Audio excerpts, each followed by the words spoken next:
Sa ngayon po ay palayo na ang sama ng panahon nating binantayan na tumawid po sa ating kalupaan kahapon. Easterlies na o yung mainit na hangin na mula sa Pacific Ocean ang umiihip po ngayon dito sa ating bansa. Sa susunod po na buwan, posibleng tutungo na tayo sa habagat season. Yan naman ang hangin na mula sa southwest at base sa wind map, posibleng may mahinang daloy na ng habagat o southwesterly wind flow sa baybayin sa kanluran ng ating bansa sa susunod po na mga araw.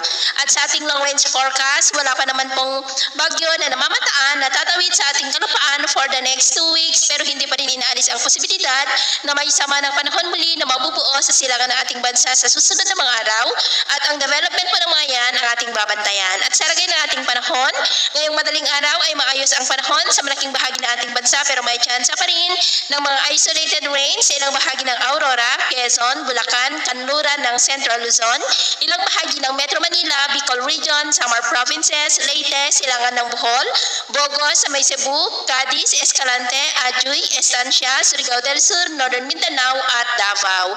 At mamaya ay sisikat naman po ang araw sa malaking bahagi ng ating bansa. Mainit at maalinsangan muli ang panahon, pero may tsansa pa rin ng cloudy skies with isolated rains sa ilang bahagi ng Metro Manila, Quezon, Bulacan, Bataan, Zambales, Camarines Norte, Catanduanes at Tawi-Tawi.